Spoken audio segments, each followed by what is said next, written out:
pouquinho de história do povo de Israel para que a gente compreenda isso aqui. Quando Deus chamou a nação de Israel do Egito, colocou Moisés como legislador e o irmão de Moisés, Arão, como sacerdote. E Deus fez uma aliança com Arão, de que ele e os seus descendentes seriam sacerdotes para sempre. Arão era da tribo de Levi, e Deus então escolheu a tribo de Levi, que era a tribo de Arão, como sendo a tribo que proveria os sacerdotes para o serviço do templo.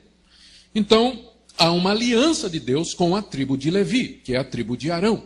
Essa aliança constituía no seguinte: Deus destacaria a tribo de Levi de entre as 12 tribos, Deus teria um cuidado especial com aquela tribo receberia o dízimo das demais tribos da nação de Israel, receberia uma porção de terreno onde eles pudessem plantar e cultivar para ter o seu próprio sustento, e eles se dedicariam ao serviço de Deus e nada mais. Eles seriam os guardadores do templo, porteiros, músicos, poetas, os que ofereciam sacrifícios, os que limpavam o templo, os que dirigiam o cântico, os que instruíam o povo na lei de Deus.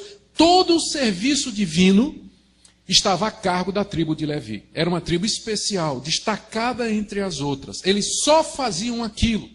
E isso passava de pai para filho, de geração para geração. Deus tinha um pacto com aquela tribo, com aquele povo. E teve um episódio narrado em Números, que em uma certa ocasião, quando o povo de Deus lá no deserto se desviou dos mandamentos de Deus, se corrompeu com mulheres estrangeiras, praticaram prostituição com mulheres pagãs, fizeram um culto aos deuses pagãos, então Deus chamou os levitas e disse: quem estiver comigo, vingue a Deus agora. E um levita chamado Eleazar, ele pegou uma lança, entrou na tenda onde um judeu estava deitado com uma mulher pagã e atravessou os dois com uma lança. E quando o povo viu o zelo de Eleazar pela palavra de Deus, aí o povo parou. E Deus então chamou Eleazar e ratificou com ele essa aliança de que os levitas eram os guardiões do culto a Deus. Eles tinham que zelar pelo templo de Deus, pelas coisas de Deus, com a sua própria vida, se fosse necessário. Essa é a aliança de Deus com Levi. E como foi que os levitas se comportaram quando Deus fez a aliança? Verso 5. A minha aliança com ele, com Levi e com seus descendentes, foi de vida e de paz. Ou seja, vocês são eleitos por mim como aqueles através de quem eu vou trazer vida e paz para o meu povo. Era uma aliança de vida e paz. Os levitas seriam os instrumentos de Deus para abençoar o povo com vida e com paz. Aliança de vida e paz. Ambas lhe dei eu, para que me temesse. Os levitas deviam temer a Deus, porque que responsabilidade cuidar das coisas de Deus. Com efeito, aí veja só como os primeiros sacerdotes se comportaram. Com efeito, ele me temeu, tremeu por causa do meu nome, diante da responsabilidade, diante da grandiosidade da tarefa. Enquanto que tem menino, né, que entra no seminário, feliz da vida, sabendo de tudo, achando que vai tirar de letra o pastorado, o que é que Levi e os outros fizeram? Temeram e tremeram. Eu desconfio muito quando eu vejo um primeiro-anista assim, que sabe de tudo. Calouro, né? É o nome que a gente chama de primeiro-anista. Ele sabe de tudo. E na sala de aula ele já tem aquelas perguntinhas assim de bolso, né? Tem o queixinho empinado, o narizinho empinado, parece que já sabe de tudo. Então eu desconfio muito quando eu vejo um jovem assim. Eu acho que ele devia estar temendo e tremendo diante da responsabilidade, como Levi fez aqui. Tem muita gente que pensa que o ministério é só bico, para ele ganhar um dinheirinho extra durante a semana, ou no fim de semana. Ele temeu e tremeu. 6.6. A verdadeira instrução esteve na sua boca. Foi isso que os levitas fizeram a princípio, a verdadeira instrução. Eles eram os responsáveis pela lei de Deus. E durante os cultos e durante ocasiões especiais, especialmente nas reuniões da congregação que aconteciam mensalmente, o povo todo era reunido, os levitas liam a lei de Deus e eles instruíam o povo. Eles diziam: estes são os mandamentos de Deus. Ouve, Israel, não farás isso, não farás isso, farás isso, farás isso, deve proceder dessa maneira, nesse caso vocês têm que fazer assim. Eles instruíam o povo na lei de Deus. E no começo, como diz aqui, a verdadeira instrução esteve na sua boca. Isso fazia parte do ministério deles. Segunda, a injustiça não se achou nos seus lábios. Eles eram imparciais, porque além de ministrar a palavra de Deus, eles também eram chamados para julgar os casos que havia entre o povo de Deus. E o julgamento era feito com base na lei de Deus. E eles então se portavam sem parcialidade, não favoreciam os ricos e poderosos e não desfavoreciam o pobre, mas a todos julgavam igualmente diante da lei de Deus. Não havia injustiça neles. Terceiro, andou comigo em paz, teve comunhão com Deus. Andaram dois juntos se não estiverem de acordo. Andava em paz com Deus. Como isso é importante para o pastor, andar em paz com Deus. Se o pastor anda em paz com Deus, o ministério dele vai bem. Os homens podem não estar de bem com ele, mas se ele está de bem com Deus, as coisas vão mudar. Andou em paz comigo.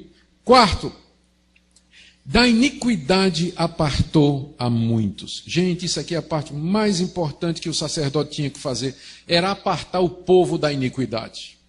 O homem estava cometendo adultério, não faça isso. Se aparte da iniquidade, está escrito, não adulterarás. O homem estava sendo desonesto com seu vizinho, não faça isso. Se aparte dessa iniquidade, está escrito, não furtarás. O homem estava falando mal do seu vizinho, não faça essa iniquidade, está escrito, não dirás falso testemunho. Apartar o povo da iniquidade. Não é isso que o pastor tem que fazer? Porque a iniquidade está presa ao nosso coração. Nós somos iníquos por natureza. E o mundo lá fora é iníquo. A tentação de fazer o que é errado é muito grande. Qual é a função dos pastores? É por isso que o nome é pastor, porque pastor anda com um cajado. Para que serve o cajado, gente? Exortar, corrigir, advertir, admoestar. E depois vem curar, consolar, acariciar, dar afago, fazer cafuné. Claro. Mas a função do pastor é evitar que as ovelhas se desviem, porque há lobo devorador, tem falsos ensinos, tem falsas práticas, tem atrações do mundo. Da iniquidade apartou a muitos. É isso que nós somos chamados a fazer, para lidar com gente pecadora, nós mesmos sendo pecadores. Ajudar outros pecadores como nós a não cairmos em iniquidade. Como é que a gente aparta a igreja da iniquidade? Não é no grito, não é na força, nem por violência, mas expondo a palavra de Deus. Porque a fonte de autoridade do sacerdote era a palavra de Deus. Não era nele, mas a palavra. Então, enquanto ele ensinava a palavra, mostrava a palavra, o povo então ia sendo apartado da iniquidade. É o que diz o verso 7, ó. Porque os lábios do sacerdote devem guardar o conhecimento. O conhecimento aqui é o conhecimento de Deus. E da sua boca devem os homens procurar instrução, porque ele é mensageiro do Senhor dos exércitos. O sacerdote era o mensageiro do Senhor dos exércitos. Era aquele que Deus havia colocado sobre o seu povo, para que o povo viesse buscar a vontade de Deus, ouvir a lei de Deus, a instrução do Senhor. O que é que Deus me diz? Como eu devo proceder? De que maneira eu devo agir? Que decisão eu devo tomar? Deus se agrada disso? Deus se agrada daquilo? Onde é que o povo tinha que buscar? Com aquele que era o mensageiro de Deus, aquele que tinha a lei de Deus, que era o depositário dos oráculos de Deus, cuja boca guardava o conhecimento, cuja função era apartar o povo da iniquidade, e o sacerdote, o mensageiro de Deus. Que função séria, não é? A função deles era manter a verdadeira religião, viva e ativa, ajudar o povo, abençoar o povo, proteger o rebanho, expulsar os lobos, trazer as ovelhinhas, levantar os cansados, levantar os que precisavam de restauração. Trabalho duro, difícil. Eu quero terminar com algumas aplicações para nós hoje. Antes eu preciso fazer uma aplicação. Aliás, uma explicação. Não há mais sacerdotes ou levitas hoje. É um erro pensar que o pastor, os pastores das igrejas, eles são sacerdotes. Isso é um erro grave. Pastores da igreja, eles não são a continuação do sacerdócio do Antigo Testamento. Porque no Antigo Testamento, o sacerdote, ele tinha a função de instruir o povo na palavra de Deus. De fato tinha. Mas ele foi constituído particularmente para oferecer os sacrifícios. Ele era o mediador entre Deus e os homens. Quando o povo queria falar com Deus, ele tinha que ir ao sacerdote, trazer uma oferta. O sacerdote então oferecia aquela oferta a Deus e clamava a Deus em favor do ofertante. Havia todo um sistema de mediação que era simbólico de Cristo. Uma vez que Cristo veio e se ofereceu como sacrifício único, completo e suficiente a Deus, ele mesmo se tornando sacerdote mediador, então não existem mais pessoas que sejam mediadoras entre Deus e os homens, como os sacerdotes faziam no Antigo Testamento. Então o pastor, ele não é um mediador entre a igreja e Deus. A oração do pastor não é mais forte do que a sua. Desculpa aí os pastores, mas não é. Porque a oração do pastor chega a Deus da mesma maneira que a sua chega, na mediação de Jesus Cristo. Tem muita gente que, hoje em dia no Brasil, a gente idolatra os pastores e dá a eles um local que eles, de coração, eles não querem. Às vezes eu fico até constrangido. As pessoas chegam assim, não, pastor, eu quero que você ore por mim, peço que você peça por mim. Por quê? Eu oro pelo irmão, tudo bem. Mas você não está orando? Não, estou, pastor, mas a oração do senhor tem que ser mais forte. Por que mais forte? Não, porque o senhor é pastor. Não. Não, mas se o senhor pedir, talvez Deus dê. Eu estou pedindo, ele não está me dando, se o senhor pedir. Não, não é uma questão. Não é assim. Está errado, gente.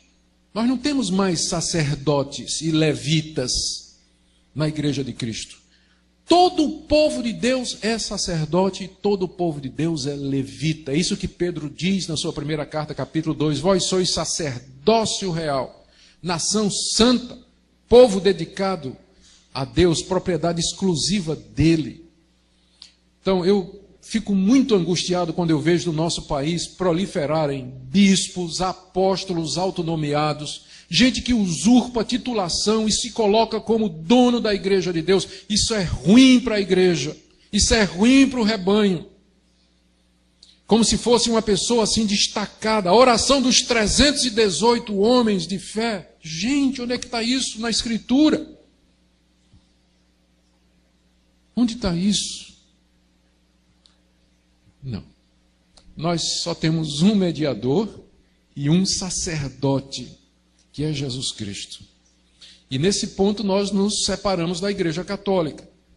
Vocês sabem que a Igreja Católica pensa diferente. A Igreja Católica vê os ministros católicos, o sacerdote, como sendo na linhagem do sacerdócio. Tanto é que, como é que eles chamam a missa? O santo sacrifício da missa. Porque na hora que eles estão pronunciando aquelas palavras em latim, o sacrifício de Cristo está se repetindo na teologia católica. Então, o padre, ele é visto como sacerdote nesse sentido. Para nós, Cristo já realizou o sacrifício de uma vez por todas. Por isso, o pastor não é sacerdote. Isso aqui não é altar. Isso é um púlpito. Não é que às vezes a gente chama de altar, né? O irmão quer dedicar a vida, vem ao altar. Aí dá aquela impressão da linguagem do Antigo Testamento. Não, gente, isso passou, se cumpriu em Jesus Cristo. O altar do que nós participamos agora é a mesa da ceia do Senhor, em lembrança dele, o pão e o vinho, em memória do sacrifício completo que ele já fez. Dito isso, não é? Agora vamos compensar o outro lado.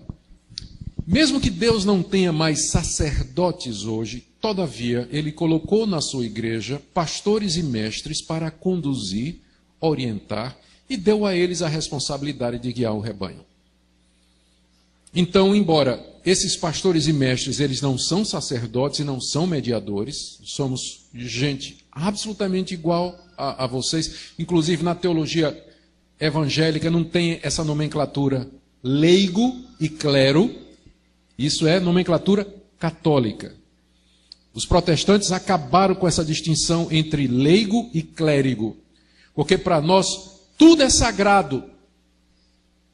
Na igreja medieval, da Idade Média católica, foi feita essa distinção.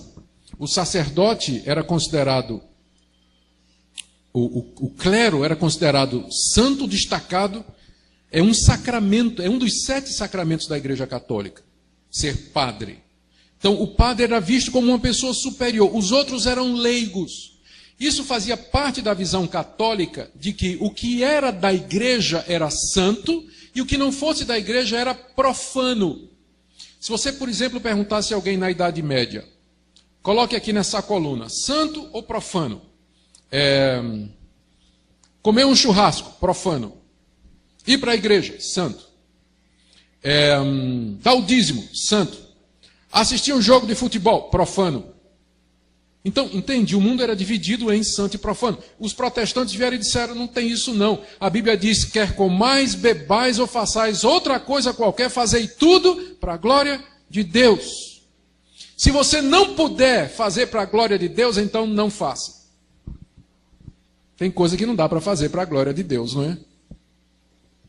Eu vou me embriagar para a glória de Deus. Tomar cana até cair para a glória de Deus.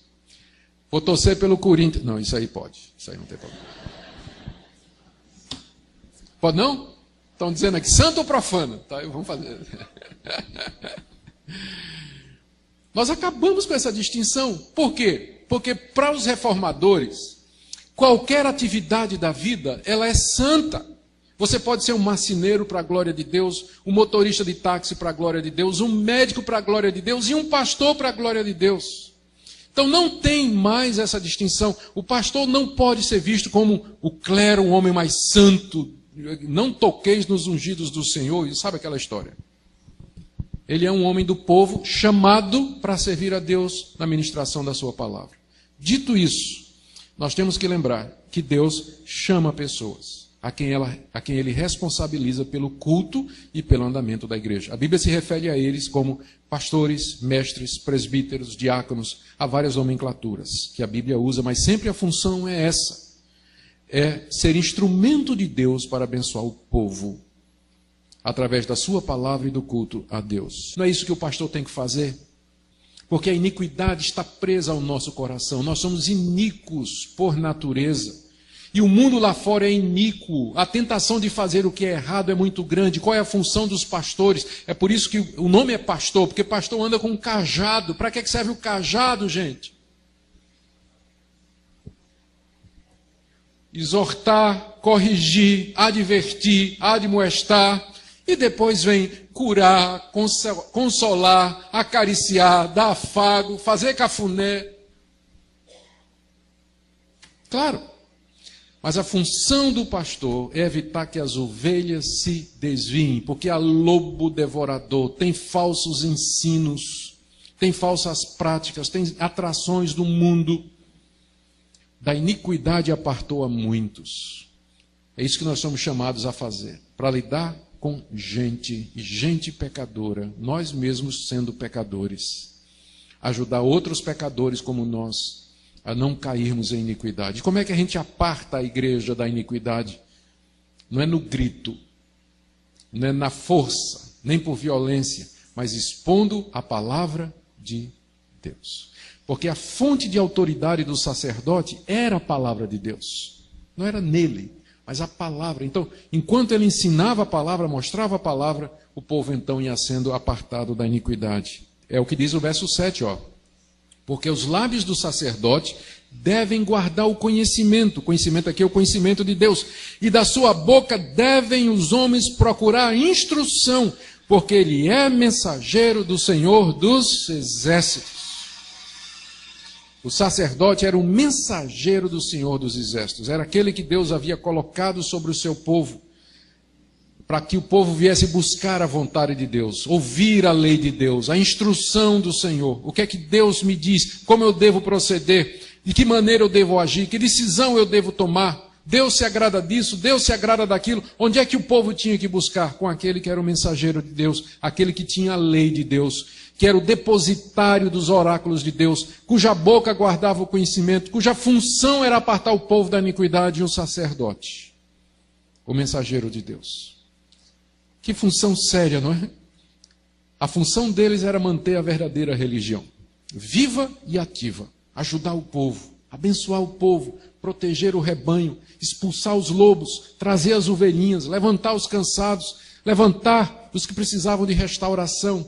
Trabalho duro, difícil. Eu quero terminar com algumas aplicações para nós hoje. Antes eu preciso fazer uma aplicação. Aliás, uma explicação. Não há mais sacerdotes ou levitas hoje. É um erro pensar. Calouro, né? É o nome que a gente chama de primeiro-ministro. Ele sabe de tudo. E na sala de aula ele já tem aquelas perguntinhas assim de bolso, né? Tem o queixinho empinado, o narizinho empinado, parece que já sabe de tudo. Então eu desconfio muito quando eu vejo um jovem assim.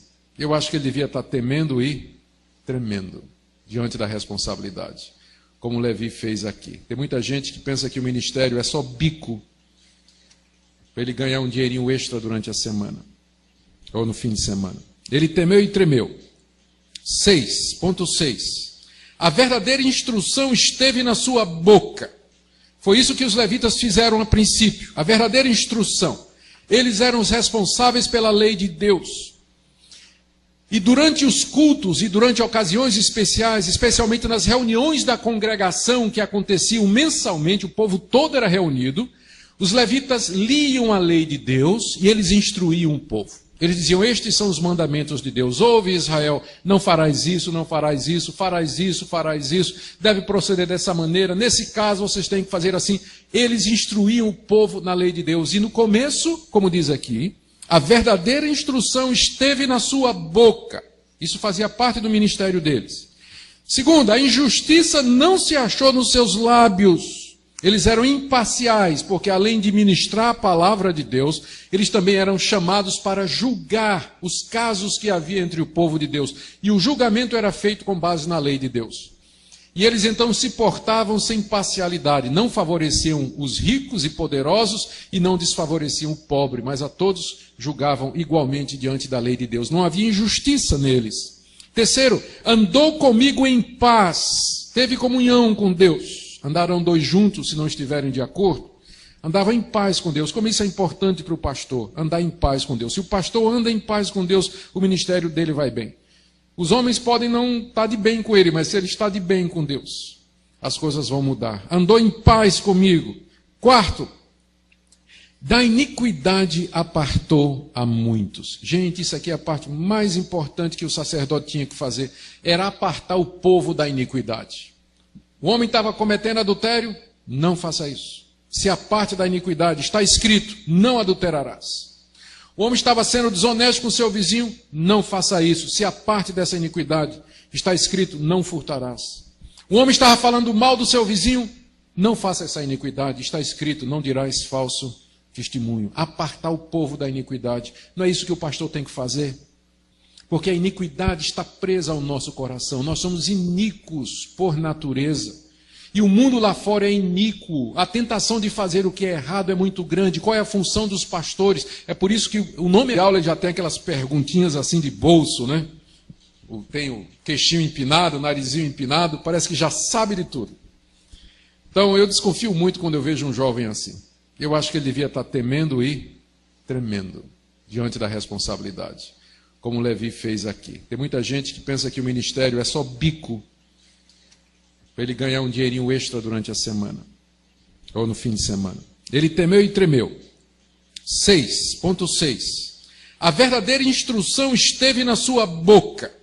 Foi isso que os levitas fizeram a princípio, a verdadeira instrução. Eles eram os responsáveis pela lei de Deus. E durante os cultos e durante ocasiões especiais, especialmente nas reuniões da congregação que aconteciam mensalmente, o povo todo era reunido, os levitas liam a lei de Deus e eles instruíam o povo. Eles diziam, estes são os mandamentos de Deus. Ouve, Israel, não farás isso, não farás isso, farás isso, farás isso, deve proceder dessa maneira, nesse caso vocês têm que fazer assim. Eles instruíam o povo na lei de Deus. E no começo, como diz aqui, a verdadeira instrução esteve na sua boca. Isso fazia parte do ministério deles. Segundo, a injustiça não se achou nos seus lábios. Eles eram imparciais, porque além de ministrar a palavra de Deus, eles também eram chamados para julgar os casos que havia entre o povo de Deus. E o julgamento era feito com base na lei de Deus. E eles então se portavam sem parcialidade, não favoreciam os ricos e poderosos e não desfavoreciam o pobre, mas a todos julgavam igualmente diante da lei de Deus. Não havia injustiça neles. Terceiro, andou comigo em paz, teve comunhão com Deus. Andaram dois juntos se não estiverem de acordo.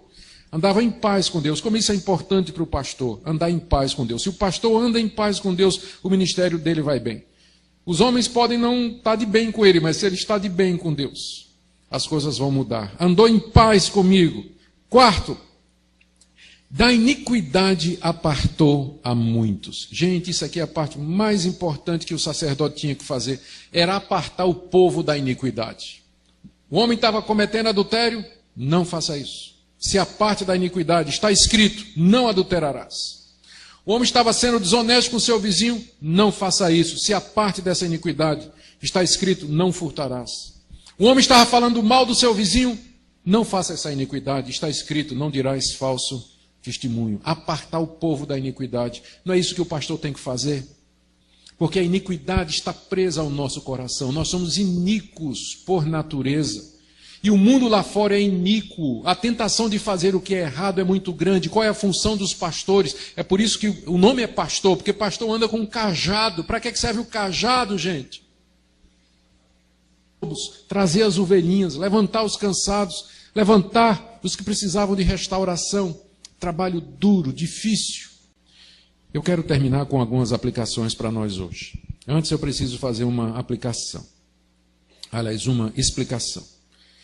Não há mais sacerdotes ou levitas hoje. É um erro pensar que o pastor, os pastores das igrejas, eles são sacerdotes. Isso é um erro grave. Pastores da igreja, eles não são a continuação do sacerdócio do Antigo Testamento. Porque no Antigo Testamento, o sacerdote, ele tinha a função de instruir o povo na palavra de Deus. De fato tinha. Mas ele foi constituído particularmente para oferecer os sacrifícios. Ele era o mediador entre Deus e os homens. Quando o povo queria falar com Deus, ele tinha que ir ao sacerdote, trazer uma oferta. O sacerdote então oferecia aquela oferta a Deus e clamava a Deus em favor do ofertante. Havia todo um sistema de mediação que era simbólico de Cristo. Uma vez que Cristo veio e se ofereceu como sacrifício único, completo e suficiente a Deus, ele mesmo se tornando sacerdote mediador, então não existem mais pessoas que sejam mediadoras entre Deus e os homens, como os sacerdotes faziam no Antigo Testamento. Então, o pastor, ele não é um mediador entre a igreja e Deus. A oração do pastor não é mais forte do que a sua. Desculpa aí os pastores, mas não é. Porque a oração do pastor chega a Deus da mesma maneira que a sua chega, na mediação de Jesus Cristo. Tem muita gente que, hoje em dia no Brasil, a gente idolatra os pastores e dá a eles um local que eles, de coração, eles não querem. Às vezes eu fico até constrangido. As pessoas chegam assim, não, pastor, eu quero que você ore por mim, peço que você peça por mim. Por quê? Eu oro pelo irmão, tudo bem. Mas você não está orando? Não, estou, pastor, mas a oração do senhor tem que ser mais forte. Por que mais forte? Não, porque o senhor é pastor. Não. Não, mas se o senhor pedir, talvez Deus dê. Eu estou pedindo, ele não está me dando, se o senhor pedir. Não, não é uma questão. Não é assim. Está errado, gente. Nós não temos mais sacerdotes e levitas na igreja de Cristo. Todo o povo de Deus é sacerdote e todo o povo de Deus é levita. É isso que Pedro diz na sua primeira carta, capítulo 2. Vós sois sacerdócio real. Nação santa, povo dedicado a Deus, propriedade exclusiva dele. Então eu fico muito angustiado quando eu vejo no nosso país proliferarem bispos, apóstolos autonomeados, gente que usurpa a titulação e se coloca como dono da igreja de Deus. Isso é ruim.